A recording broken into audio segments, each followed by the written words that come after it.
बिस्मिल्लाहिर्रहमानिर्रहीम। अस्सलाम वालेकुम नाज़रीन, आप देख रहे हैं गुजरात न्यूज़। खबर शामिल करने से पहले गुजारिश है कि हमारे चैनल को सब्सक्राइब कर लें और वीडियो को लाइक करें ताकि हर नई आने वाली खबर बर वक्त आप तक पहुंच सके। नाज़रीन, आपको अपडेट करने जा रहे हैं कोटला अरब अली खां के नवाही इलाका दिलावरपुर गुलाम चौक के करीब गुज़श्ता रोज़ दरख्त के साथ लटकती हुई नाश का वाक़या जो है वो सामने आया, जिसके बाद नाश की शनाख्त अमल में आई। वर्षा की जानिब से वाक़या की इत्तला मिलते ही जो है पुलिस थाना ककराली जाए वक़ुआ पर पहुंच गई।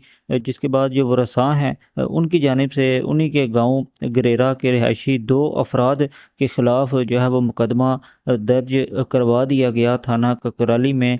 और ये मौक़िफ़ अपनाया गया कि उन्होंने मोहसिन नवाज़ को जो है वो कत्ल किया गया है, जिसके बाद उसकी नाश दरख्त के साथ लटका दी गई है और वजह नाद लड़ाई झगड़ा और सबका रंजिश बताई जा रही है। जिसके बाद इस वाक़या का मुकदमा थाना ककराली में जो है 518/24 मुकदमा नंबर जो है 302 और दफ़ा 34 के तहत जो है वो दर्ज कर लिया गया है। इस बारे में जैसे कि मज़ीद अपडेट मिलेगी वो भी जल्द आपके साथ शेयर करेंगे। अगली वीडियो तक के लिए दीजिए इजाज़त। अल्लाह हाफ़िज़।